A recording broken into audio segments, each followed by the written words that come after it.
China ने America को open challenge देते हुए कहा है, if you play with fire you will burn, यदि आप आग से खेलेंगे तो जल जाएंगे। और अमेरिका ने वो चैलेंज एक्सेप्ट भी किया है। अभी हाल ही में 2 अगस्त की देर रात को नैन्सी पेलोसी, जो कि अमेरिका की हाउस ऑफ रिप्रेजेंटेटिव की स्पीकर हैं, वो ताइवान पहुंची और इसके चलते चाइना आग बबूला हो गया। अभी China targeted military drills practice कर रहा है। ताइवान के चारों तरफ नेवल पोस्टिंग होनी शुरू हो गई है। चाइना के फाइटर जेट्स ताइवान के एयर स्पेस में इंट्रूड कर रहे हैं और ताइवान की ऑफिशियल साइट्स पर साइबर अटैक होने शुरू हो गए हैं। वैसे तो ताइवान एक इंडिपेंडेंट देश की तरह एक्ट करता है, क्योंकि उनका खुद का कॉन्स्टिट्यूशन है, खुद की उनकी मिलिट्री और खुद के उनके इकोनॉमिक रिफॉर्म्स है। सारी इकोनॉमी, सारा इंडस्ट्रियल सेटअप उनका खुद का ही है, वो किसी चीज़ के लिए डिपेंडेंट नहीं है। बट फिर भी चाइना ताइवान को अपना पार्ट मानता है। यूँ समझ लो यार, चाइना का ना पुराना प्यार है ताइवान, इस तरह से समझ सकते हैं हम इस चीज़ को। अभी पूरी कहानी क्या है चाइना और ताइवान की, इसके लिए हमें पूरी हिस्ट्री को समझना पड़ेगा और अमेरिका का इसके अंदर क्या हिडन इंटरेस्ट है, आज की वीडियो में हम यही समझेंगे। तो नमस्कार दोस्तों, मैं हूं पीएस मक्कड़ और आज के हमारे इस एपिसोड 1 के अंदर हम चाइना और ताइवान की विवाद की हिस्ट्री क्या है और चाइना का ताइवान से इतना लगाव क्यों है वो समझेंगे। वीडियो में एंड तक जरूर बने रहें। हमारे इस ब्रांड न्यू चैनल को सब्सक्राइब कर लीजिए, वीडियो को लाइक कर दें और बेल नोटिफिकेशन आइकन को क्लिक कर दें। अभी चलते हैं हिस्ट्री को समझने। तो कहानी शुरू करते हैं 1895 से, जब फर्स्ट साइनो जापान वॉर हुआ था। यहाँ पर साइनो वर्ड चाइना के लिए है। जब पहला चाइना और जापान युद्ध हुआ था तो उसके अंदर चाइना बहुत बुरी तरह से हारा था, क्योंकि उस टाइम पर जापान बहुत एक पावरफुल देश हुआ करता था। जापान ने उस टाइम पर ताइवान का रीजन पूरा कब्जा लिया था।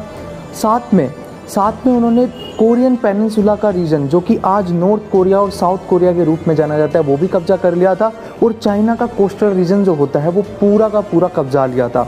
और वॉर के जस्ट बाद चाइना बहुत बुरी तरह से डिवाइड हो गया था छोटे छोटे विचारधाराओं में, छोटे छोटे ग्रुप्स के अंदर। जैसे इंडिया के अंदर मुगल शासन के बाद पंजाब के अंदर सिख, महाराष्ट्र में मराठा, साउथ में मराठास, राजपूतों का उत्थान हुआ था ना, उसी टाइप से चाइना के अंदर भी छोटी छोटी विचारधाराओं के रूप में चाइना डिवाइड होता चला गया था। बट 1912 के अंदर क्विंग डायनेस्टी चलती थी चाइना में, जिसके राजा थे सन्यात सेन। उनका एक ही सपना था, उनका एक ही विचार था कि चाइना को फिर से रीयूनिफिकेशन कर दें, फिर से चाइना को हम एक ही बना दें। और इस रीयूनिफिकेशन के लिए सन्यात सेन ने कुओमिंटांग पार्टी का गठन किया 1912 के अंदर। और एक ही विचारधारा पे ये पार्टी काम करती थी कि चाइना को फिर से रीयूनिफाई कर दें। बट अनफॉर्चुनेटली 1925 में सन्यात सेन की मृत्यु हो गई और उसके बाद ये पार्टी 2 भाग में बट गई, जहाँ पर एक नेशनलिस्ट विचारधारा के लोग इकट्ठे हुए, उनकी विचारधारा और उनका राजा आया चांग काई शेक, और दूसरी तरफ कम्युनिस्ट विचारधारा के लोग, डिक्टेटरशिप, तानाशाही वाले विचारधारा वाले लोग जो थे, वो दूसरी तरफ माओ जेडोंग की लीडरशिप के अंदर वो एक ग्रुप बन गया। ये दोनों ग्रुप बन गए। अब किसी भी देश में 2 ग्रुप बनेंगे, उनका आपसी मतभेद होना बिल्कुल कॉमन सी बात है। तो हुआ वही, दोनों के बीच में आपसी मतभेद होना शुरू हो गया। धीरे धीरे एक सिविल वॉर का रूप ले रही थी ये चीज़। और इसके चलते 1927 के अंदर 1927 में चांग काई शेक ने संघाई शहर के अंदर घुस के सारे कम्युनिस्टों को कटवा दिया, जिंदा मरवा दिया सबको। उसको ही बोला जाता है संघाई का नरसंहार या संघाई मैसेकर करके बोला जाता है। एक तरफ चाइना के अंदर गृह युद्ध की कंडीशन थी और दूसरी ओर जापान चाइना के अंदर ढंग से पैर पसार रहा था, कब्जा पे कब्जा किए जा रहा था। और 1931 के अंदर चाइना के एक बहुत मेन शहर मंचूरिया को कब्जा लिया था 1931 के अंदर। अब ये चाइना के लिए एक चिंता का विषय तो था ही, क्योंकि एक तरफ जापान पैर जमाई जा रहा है, दूसरा गृह युद्ध की कंडीशन। तो दोनों ही पार्टी, एक माओ जेडोंग की पार्टी कम्युनिस्ट पार्टी और एक केएमटी पार्टी कुओमिंटांग पार्टी चांग काई शेक की, इन दोनों ने सोचा हम दोनों ना थोड़ी देर के लिए मिल जाते हैं। ये दोनों थोड़ी देर के लिए मिले और साथ में मिल करके जापान से भिड़ने चले गए, जापान को भगाने चले गए। बट हुआ बिल्कुल उल्टा। यहाँ पर सेकेंड साइनो जापान वॉर हुआ और इस बार भी चाइना को हार का सामना करना पड़ गया। और इस बार जो है जापान ने और भी ज़्यादा एरिया को कब्जा कर लिया इसके अंदर। बट हुआ क्या, 1945 जहाँ पर वर्ल्ड वॉर ख़त्म हुआ था और जापान के ऊपर अमेरिका ने बॉम्ब गिरा दिया था, न्यूक्लियर बॉम्ब गिरा दिया था, तो उसके चलते जापान बुरी तरह हार गया था। और ऑटोमेटिकली जो कब्जाया हुआ पार्ट था चाइना का, वो चाइना के पास वापस आ गया, क्योंकि जापान बुरी तरह वहाँ पर हार चुका था। सेकेंड वर्ल्ड वॉर में यूके, यूएस, यूएसएसआर विजेता थे और अब माओ जेडोंग की कम्युनिस्ट पार्टी के पास मौका था, क्योंकि रशिया की भी विचारधारा एक कम्युनिज्म की ही थी, है ना। तो अब माओ जेडोंग ने रशिया की हेल्प से कुओमिंटांग पार्टी के लीडर जो चांग काई शेक थे और उनके समर्थकों को भगाना शुरू किया। अब उनको कटवाना शुरू किया। इन सब ने रशिया और कम्युनिस्ट विचारधारा माओ जेडोंग की पार्टी ने मिल करके चांग काई शेक को भगाना शुरू किया। 1946, 47 और 48 में ये काम इन्होंने किया और 1949 में फाइनली चाइना ने खुद को एक कम्युनिस्ट देश घोषित कर दिया। और 1949 के अंदर जो चांग काई शेक थे, वो उनके जो बचे कुचे समर्थक थे, वो एक मतलब अज्ञात आइलैंड पे चले गए और उसका नाम था फॉर्मोसा आइलैंड, जिसको आज के टाइम पे अपन ताइवान जानते हैं। तो मतलब क्या है कि ताइवान पहले नाम था उसका फॉर्मोसा आइलैंड, ठीक है। तो अब जो चांग काई शेक थे वो अपने समर्थकों के साथ सारा बोरिया बिस्तरा बांध के ताइवान में चले गए। अभी चाइना और ताइवान दोनों ही मानते थे कि हम ही हैं असली चाइना, इसलिए ताइवान ने भी अपना नाम रखा रिपब्लिक ऑफ चाइना और चाइना ने अपना नाम रखा पीपल्स रिपब्लिक ऑफ चाइना। ये दोनों ऑफिशियल नेम है, लोग ऐसे ही जानते थे। तो अब दोनों ही विचारधारा के लोग अलग अलग हो चुके थे। एक तरफ नेशनलिस्ट पार्टी वाले ताइवान में जा चुके थे और यहाँ कम्युनिस्ट वालों का तो राज हो ही चुका था। सन 1960 से 70s में ना कोल्ड वॉर का टाइम था।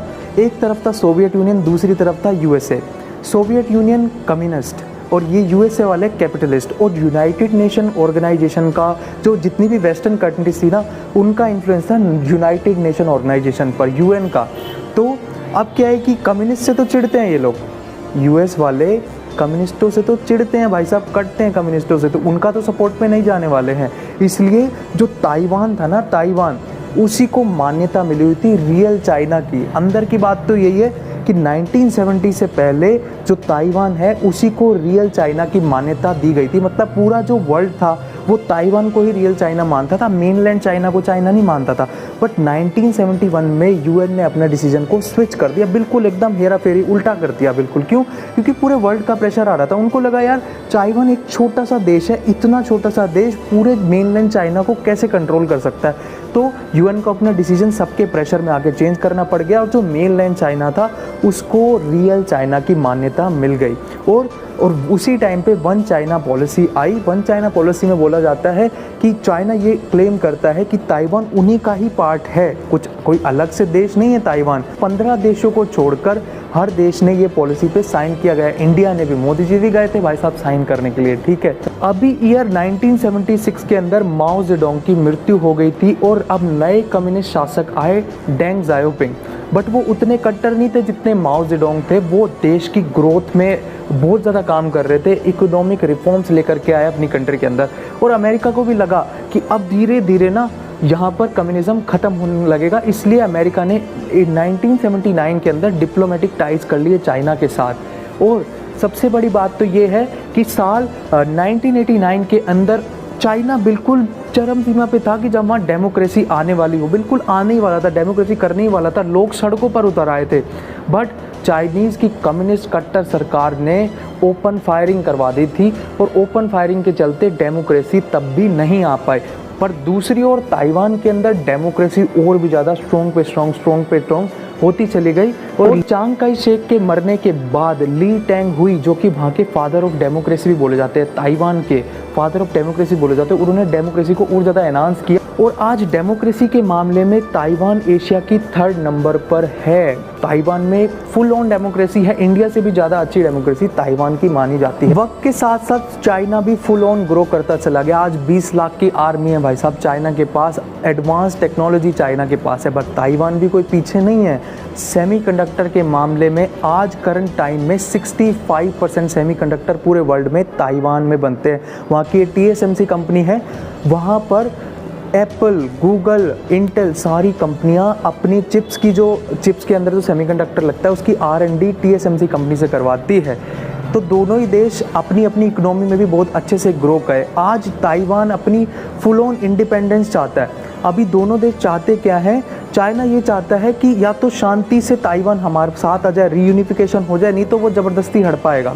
अभी चाइना की यही स्ट्रेटेजी रहती है, 10 कदम आगे लेता है, और फिर पीछे ले लेता है 5 और 5 कदम का रीजन कब्जा कर लेता है। यही उसने अरुणाचल प्रदेश में कर रहा है और वही वो तिब्बत में कर रहा है, और कभी सियाचिन के अंदर घुसता है, कभी कुछ करता है। तो यही चाइना की स्ट्रेटेजी रहती है। अभी करंट में जैसा कि हम सब जानते हैं, शी जिनपिंग चाइना के डिक्टेटर हैं और ताइवान में साई इंग वैन डेमोक्रेसी पॉलिटिकल पार्टी की लीडर हैं। अभी दोनों ही देश अच्छे से ग्रो कर रहे हैं, बट चाइना ताइवान से चाहता है कि वो रीयूनिफाई कर ले शांति से, बिल्कुल पीसफुल रीयूनिफिकेशन कर ले। अमेरिका भी मना नहीं करता इस चीज़ के, अमेरिका भी बिल्कुल सपोर्ट में है पीसफुल रीयूनिफिकेशन के। बट अमेरिका ने साफ साफ कहा है यदि फोर्सफुली करने की कोशिश की, चाइना ने ताइवान को फोर्सफुली कब्जाने की कोशिश की, तो फिर अमेरिका भी बीच में आएगा, उससे भुगतना पड़ेगा। तो वीडियो के कंक्लूजन में ये पता चलता है कि 1949 से लेकर के आज तक ताइवान एक इंडिपेंडेंट देश की तरह ही अपनी इंडिपेंडेंट मिलिट्री बना चुका है, अपना कॉन्स्टिट्यूशन उनका खुद का है, अपने इकोनॉमिक रिफॉर्म्स उनके खुद के हैं। तो किसी भी कीमत पे अब चाइना के साथ रीयूनिफिकेशन करने का मीनिंग बचता नहीं है। इंडिया को भी हेल्प करनी चाहिए, ताइवान की यूएसए को भी आना चाहिए और जापान को भी आना चाहिए। So thank you very much दोस्तों। आई होप आपको वीडियो पसंद आई होगी। वीडियो पसंद आई तो लाइक कर दे और दोस्तों के साथ शेयर कर दे।